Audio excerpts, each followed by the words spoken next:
எரிகிற நெருப்புல எண்ணெய் ஊத்துற மாதிரி இன்றைக்கு மீண்டும் சிஏஏ சட்டத்தை அறிமுகப்படுத்திட்டு இந்த கும்பல் குளிர்காய்கிறது. பெரிய வெடிப்பு ஏற்பட்டிருக்கிறது இந்தியா. மகளிர் தினத்திற்கு சிலிண்டர் விலையை குறைச்சாங்களாம். ஏன் 1000 ரூபாய் கொண்டு போய் சேர்த்ததே நீங்க தான். 400 ரூபாய்க்கு இருந்த சிலிண்டரை இன்னைக்கு 100 ரூபாய் குறைக்கிறாங்களாம். அப்படியே பெரிய தாயுள்ளத்தோடு கேரளாக்குள்ள இந்த சட்டத்தை தூக்கிட்டு வந்தா சங்கர மிதிப்பேன்னு சொல்லிட்டார். பக்கத்துல இருக்கிற மாநிலங்கள்ல இருந்து ஆயுதங்களை வர வைத்து குண்டர்களை வர வைத்து போராடி கொண்டிருந்த இஸ்லாமியர்களை காலி செஞ்சாங்க. இப்ப நான் தமிழ்நாட்டுக்குள்ள எனக்கு மூஞ்சி தெரியும், ஏன்னா வெளி மாநிலத்து ஆளுங்களுக்கு தெரியாது. அப்ப என்ன அங்க வச்சு அடிச்சு உள்ளதெல்லாம் யாரு கேட்க போறா?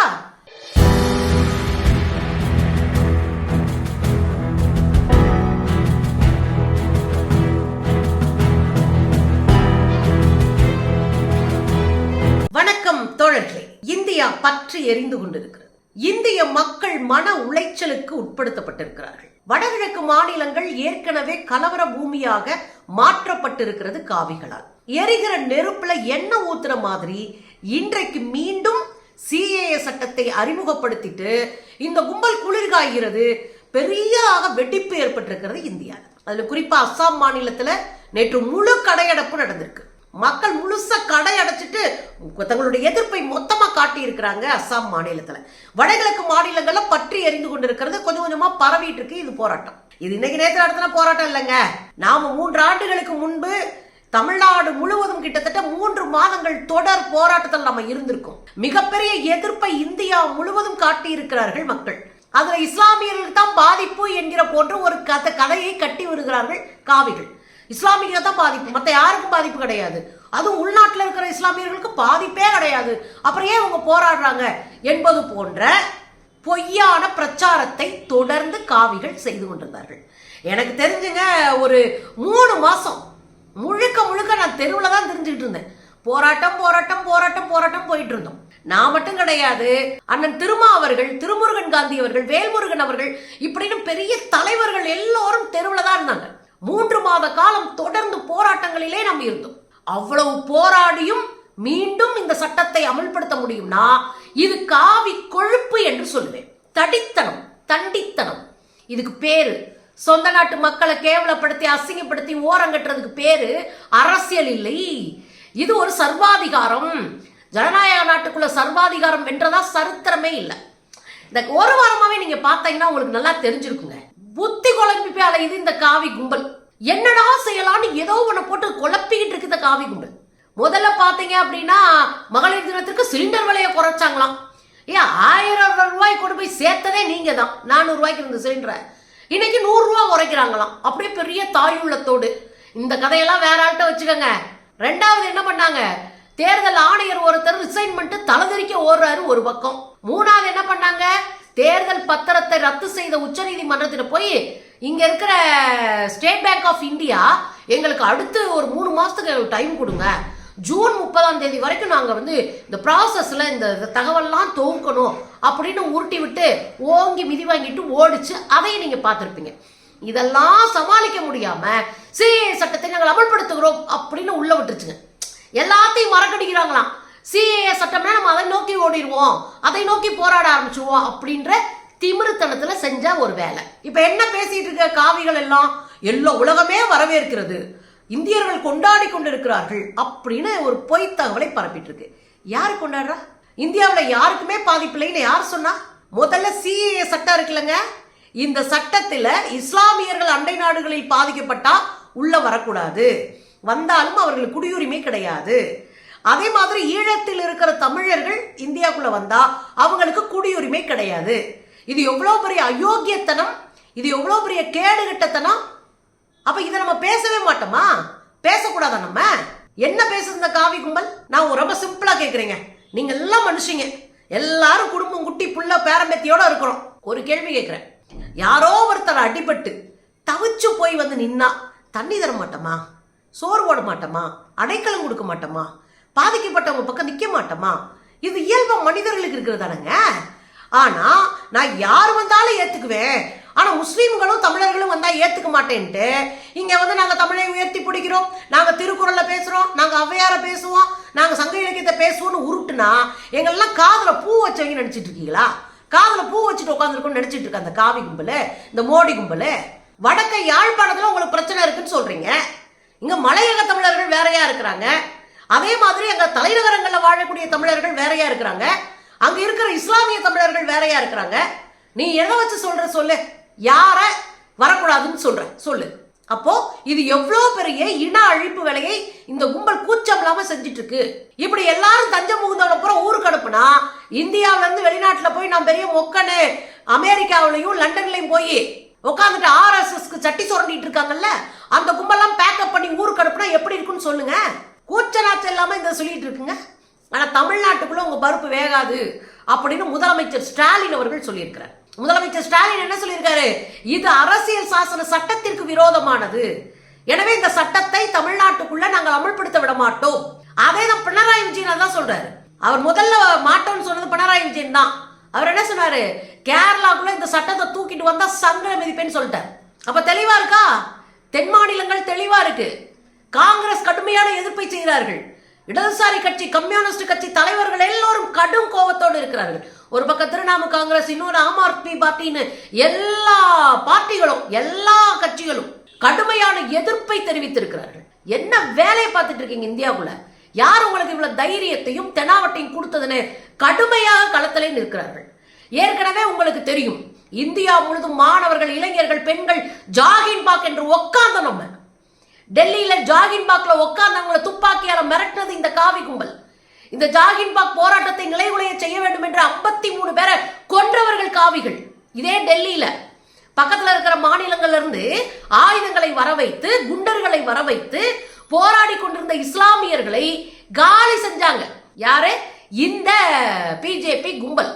கிட்டத்தட்ட 52-53 பேர் செத்து போனாங்க. அந்த கொலைவெறி கும்பல் தான் அதை அமல்படுத்திருக்கு. நம்ம மறந்து போயிடக்கூடாது. இந்த சூழ்நிலையில தமிழ்நாட்டில் இன்றைக்கு மாணவர்கள் களத்தில் இறங்கி இருக்கிறாங்க. புதுக்கோட்டை, தஞ்சை டெல்டான்னு பல்வேறு பகுதிகள் இருக்கிற பகுதியில் கல்லூரிகள்ல மாணவர்கள் களத்தில் இறங்கி இருக்கிறாங்க. சிஏக்கு எதிராக இந்திய மாணவர் சங்கம், கம்யூனிஸ்ட்ல இருக்கிற இந்திய மாணவர் சங்கம், சிபிஎம் உடைய மாணவர் அமைப்பு களத்துல இறங்கி இன்னைக்கு மாணவர்கள் பூரா வெளியே வந்து நிப்பாட்றா அப்படின்னு சட்டையை பிடிச்சு ஆட்டி இருக்கிறாங்க. அப்ப கடுமையான எதிர்ப்பை கொஞ்சம் கொஞ்சமா ரைஸ் ஆயிட்டு இருக்கு. இதுக்கு அதிமுக கூட எதிர்ப்பு தெரிவிக்குது. எனக்கு என்னன்னா, விசிக எதிர்ப்பு தெரிவிக்கிறது இயல்பு, ஏன்னா களத்துல நின்னாங்க. அதே மாதிரி மே17 களத்துல நிக்கிறது இயல்பு, அவங்க களத்துல நின்னாங்க. அதே போல திருமுருகன் காந்தி எதிர்ப்பு தெரிவித்தது இயல்பு, ஏன்னா அவங்க களத்துல நின்னாங்க. ஆனா களத்திலே நிக்காம கையெழுத்து போட்டுட்டு கமுக்கமா வந்தவங்க யாரு? அதிமுக. அப்ப களத்திலே நிக்காம கையெழுத்து போட்ட அதிமுகவே கடுப்பாயிருக்குன்னா பாத்துக்கோங்க. இப்ப அதிமுகவும் தன் பங்குக்கு எதிர்ப்பை தெரிவித்திருக்கிறது. அதையும் சேர்த்து நாம் புரிந்து கொள்ள வேண்டும். இதுல வைக்கப்படுகிற ஒரு கேள்வி என்னன்னா, இங்க அப்படிலாம் கிடையாதுங்க, 6 வருஷம் யார் இருந்தாலும் இந்த சட்டப்படி அவங்களுக்கு குடியுரிமை கொடுத்துருவோம். இல்லை, 2014க்கு முன்னாடி வந்தவங்களுக்கு தான் குடியுரிமை கிடைக்கும். 2014க்கு பின்னாடி வந்தவங்களுக்கு குடியுரிமை இல்லை. யார் வந்தாலும் சட்டத்தான் சொல்லுது. இன்னொன்னு சொல்லவா, யாருக்குமே பாதிப்பு இல்லைன்றீங்க. யாருக்கு பாதிப்பு இருக்காது? எல்லா ஆவணங்களையும் கையில் வச்சிருந்தா பாதிப்பு இருக்காது. ரேஷன் கார்டா இந்த இருக்குங்க, ஆதார் கார்டா இந்த இருக்குங்க, பேன் கார்டா இந்த இருக்குங்க அப்படின்னு எல்லா கார்டையும் தூக்கி போட்டா அவங்களுக்கு பிரச்சனை இல்லை, அவங்களுக்கு குடியுரிமை உண்டு. சொந்த நாட்டு மக்களாக இருந்தாலும், இந்தியாவிலேயே பிறந்து வளர்ந்தவர்களாக இருந்தாலும், நீங்க ஆதார் கார்டோ இந்த மாதிரியான அடையாள அட்டைகளோ இல்லை என்றால் நீங்களும் இந்த நாட்டில் வந்து வந்தேரிகள் தான், இந்த நாட்டில் வாழ தகுதியற்றவர்கள் தான். உங்களையும் கேம்புக்கு தான் அனுப்புவாங்க, ஜெயிலுக்கு. கேம்ப்னா என்ன தெரியுங்களா? திறந்தவெளி சிறைச்சாலை, அங்கதான் உங்களையும் அனுப்புவாங்க. அப்ப ஆவணங்கள் அற்றவர்களும் அங்கதான் போகணும். இது குறித்து ஒரு பெரிய பட்டியலே தயாரா இருக்கு. இதுல நான் ஒரு புள்ளி விவரம் சொல்றேனே, எஸ்சி ஷெட்யூல்டு காஸ்ட் 23 கோடி பேருக்கிட்ட சரியான ஆவணங்கள் இல்லை இந்தியாவில். எஸ்டி 12 கோடி பேருக்கு சரியான ஆவணங்கள் இல்லை.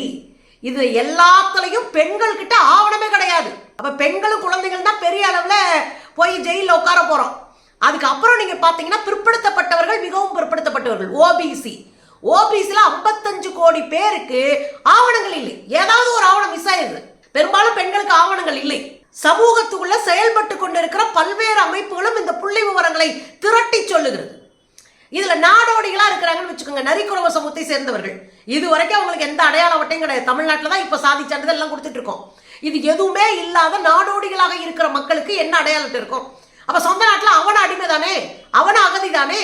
பழங்குடிகள், இந்த மனுஷங்களோட தொடர்பு இல்லாத மலைகளில் இருக்கிற தீவுகளில் இருக்கிற பழங்குடிகள் இருக்கிறாங்க. அவங்க என்ன ஆதார அட்டை வச்சிருப்பாங்க? உங்களுக்கு என்ன அடையாள அட்டை வச்சிருப்பாங்க அவங்க? அப்ப அவங்களும் தூக்கி உள்ள போடுற மாதிரி தகுதியானவர்கள் தான். அநாத குழந்தைகள், கைவிடப்பட்ட குழந்தைகள், அவங்களுக்கு என்ன அடையாள அட்டை இருக்கும்? அநாத குழந்தைகளுக்கு அப்பே ஆத்தா யாருன்னே தெரியாது, அப்புறம் என்ன அடையாள அட்டை? கைவிடப்பட்ட குழந்தைகள், வளர்க்க முடியாமலோ அல்லது வேறு ஒரு காரணத்தினாலோ அந்த குழந்தையே வேண்டான்னு கைவிட்டிருப்பாங்க. அந்த குழந்தைகள்கிட்ட அடையாள அட்டை இல்லை. அப்ப அவங்க எங்க போய் நிற்பாங்க? இந்தியாவில் 3.1 கோடி பேரு, 1 கோடி குழந்தைகள், 3.1 கோடி குழந்தைகள் ஆவணங்கள் அற்றவர்களாக இருக்கிறார்கள் யுனிசெஃப் சொல்லுது. யுனிசெஃப் உங்களுக்கு தெரியும், இந்திய உலகம் முழுவதும் இருக்கிற குழந்தைகளுக்காக செயல்பட்டு ஒரு மிகப்பெரிய அமைப்பு ஐநாக்குள்ள உட்கார்ந்து இருக்கு. அந்த யுனிசெஃப் அமைப்பு சொல்லுது 3.1 கோடி குழந்தைகளுக்கு இந்தியாவில் அடையாள அட்டைகள் இல்லை. அப்ப அதெல்லாம் முடிச்சுட்டு போய் நீங்க போட்டுருவீங்களா? புலம்பெயர் தொழிலாளர்கள், இங்க வடகர்ந்தீங்க வந்துட்டான்னு சொல்றோம். இந்த தொழிலாளர்களுக்கு பல பேருக்கு அடையாள அட்டையே இல்லை. நீங்க நீயா நானாவில் கூட ஒரு அம்மா பேசினாங்க, அடையாள அட்டையே இல்லை, எங்கிட்ட எதுவுமே இல்லை, 4 வருஷமா போராடி ஒரு ரேஷன் கார்டை வாங்கி என் பிள்ளைகளை கொண்டு போய் ஹாஸ்பிட்டல வச்சு நாங்க சர்ஜரி பண்ணோம். அப்ப நீயா நானா நிகழ்ச்சியில கூட ஒரு புலம்பெயர் தொழிலாளி புலம்புறாருன்னா அதுதான் இந்திய சூழல். பாலின புதுமையர்கள், திருநங்கையர்கள், திருநம்பிகள், இவங்களுக்கெல்லாம் கிடையாது அடையாள அட்டை. பெருசா இல்லை, இப்பதான் தமிழ்நாடு போன்ற இடங்களை தான் கொடுத்துருக்கோம். பொதுவாக அவங்களுக்கு அடையாள அட்டை கிடையாது. ஏன்னா அவங்களுக்கு ஃபேமிலி செட்டப்பே கிடையாது. சின்ன வயசுல படிக்காம வெளியே வந்துருக்காங்க. அப்ப படிக்காதவங்களுக்கு அந்த சர்டிபிகேட் இருக்காது, நிலநீச்சி இல்ல, பூரா உழைக்கிறவங்க. அப்ப அவங்களாம் என்ன பண்ணுவாங்க? எங்க போவாங்க? எந்த ஆதாரத்தை தூக்கிட்டு வருவாங்க? படிக்காதவங்க இந்தியாவை பொறுத்தவரையில் கையெழுத்து கூட போட தெரியாதவங்க, எழுத படிக்க தெரியாத 27 கோடி மேல இருக்கிறாங்க. இது குறைஞ்சது இப்ப 30 கோடிக்கு மேல இருப்பாங்கன்னு வச்சுக்கோங்களேன். 27 கோடிக்கு மேல இருக்கிறவங்க, கையெழுத்து போட தெரியாதவங்க, வாசிக்க தெரியாதவங்க இருந்தாங்கன்னா அவங்க என்ன அடையாள அட்டை வச்சிருப்பாங்க? அவங்க என்ன பொருளாதாரத்துல ஸ்திரத்தன்மையோட இருந்திருப்பாங்க? அவங்ககிட்ட நீங்க என்ன போய் கேட்க போறீங்க? வெவ்வேறு ஆவணங்கள் கேட்கிற இடத்துல பல பெரும்பாலான ஆவணங்கள் இல்லாத இடங்கள்லாம் இருக்கும். இப்ப கிராமங்கள்ல இருந்து ஒரு நகர பகுதியில குடியேறுகிற ஒருத்தருக்கும் அந்த அடையாள அட்டை இருக்காது. நகரப்புறங்களை வந்து தெருக்களிலும் இது மாதிரியான ரயில் அடிகளிலும் தங்கி இருக்கிறவங்கள்ட்ட போய் நீங்க அடையாள அட்டை கேட்டீங்கன்னா இருக்காது, ரேஷன் கார்டு இருக்காது. அப்ப அவங்கள என்ன பண்ண போறீங்க? இதெல்லாம் இருந்தாலும் கூட இந்த காவியரசு ஒன்றும் அவ்வளவு நேர்மையானவங்க இல்லை. என்கிட்ட இப்ப சுந்தரவழியை பிடிக்கிறாங்க, என்கிட்ட ஆதார் கார்டு இருக்கு, என்கிட்ட வந்து அட்ரஸ் ப்ரூஃப் இருக்கு, என்கிட்ட எல்லா கார்டும் இருக்குன்னு கூட வச்சுக்கோங்க, எல்லா கார்டும் கூட இருக்கு. இப்ப என்ன கூப்பிட்டு விசாரிக்கிறீங்க, அத்தனை மொத்த ஆதாரத்தையும் வாங்கி வச்சுட்டு மொத்தமா கிழிச்சு போட்டுட்டு கம்ப்யூட்டர்ல இருக்கிற என்னுடைய ஆதாரத்தெல்லாம் அழிச்சு போட்டுட்டு நீ ஊருக்கு போராடுறியா, ஓவரா பேசுறியா, எங்களே எடுத்து நிக்கிறியா, உங்ககிட்ட ஆதாரமே இல்லை, நீ கிளம்பு அப்படின்னு சொல்லிட்டு போயிடலாம். இப்ப நான் மூஞ்சி தெரிஞ்சதுனால கொஞ்சம் போராடலான்னு வச்சுக்கோங்களே. முகம் தெரியாத சமூகத்துக்காக ஒரு நிலத்துல போராடிட்டு இருக்கிற போராளிகள் இருக்காங்க. அவங்களாம் என்ன பண்ணுவாங்க? இப்ப நான் தமிழ்நாட்டுக்குள்ள எனக்கு மூஞ்சி தெரியும், ஏன்னா வெளி மாநிலத்து ஆளுங்களுக்கு தெரியாது. அப்ப என்ன அங்க வச்சு அடிச்சு உள்ளதா யாரு கேட்க போறா? முடிச்சு விட்டுறலாம்ல. அப்ப இவ்வளவு பெரிய அயோக்கியத்தனம் இதுக்குள்ள ஒளிஞ்சிருக்கு. இதை சர்வ சாதாரணமாக நொட்டாங்கையில தள்ளிட்டு போக முடியாது. அடையாள அட்டைகளோ வாழ்வாதாரத்துக்கான எந்த ஏற்பாடோ நிலநீச்சோ படிப்போ இல்லாதவர்களுக்கு பாட்டாளிகளை மொத்தமா முடிச்சு விடுறதுக்கான வேலை இது இஸ்லாமியர்களுக்கு மட்டுமான வேலை இல்லை, அல்லது ஈழத்தமிழர்களுக்கு மட்டும் இதை வந்து குடியுரிமை கிடைக்காதுன்னு இல்லை.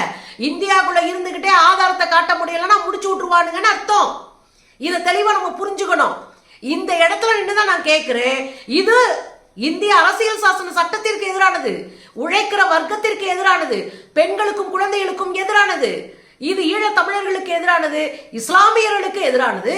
இந்த நாட்டினுடைய விடுதலைக்காக தங்களுடைய சொத்து சோகம் அப்படி இழந்துட்டு தெருவில் நின்னாங்க. இந்திய முதல் சுதந்திர போராட்டத்தில் 1.25 லட்சம் இஸ்லாமியர்கள் படுகொலை செய்யப்பட்டாங்க. இந்த நாடு முழுவதும் எதுவுமே செய்யாம வெள்ளக்காரன் பூட்ஸ் அடக்கிட்டு அவன் கொடுக்குற சலுகைக்கு பல்ல காட்டிட்டு வந்து இன்னைக்கு அதிகாரத்துல உட்கார்ந்துக்கிட்டு நான் தான் எல்லாத்துக்கும் அத்தாரிட்டின்னு சொல்லிக்கிட்டு மக்களை ஒடுக்க பார்க்கிற காவிகளுக்கு பாடம் கற்றுக் கொடுக்கணும் தோழர்களே. எனவே இது சாதாரண விஷயம்லாம் கிடையாது. போயிட்டு போட்டோம் விடுறதுக்கு இது மிகப்பெரிய கேடுகட்ட ஒரு வேலை. இது ஜனநாயகத்துக்கு விரோதமான வேலை, ஒட்டுமொத்த இந்தியர்களுக்கும் எதிரான வேலை. இதை எடுத்து பேசுறது மட்டும் இல்ல, அடிச்சு ஓட வர வேலையும் பொறுப்பும் நமக்கானது தோழர்களே.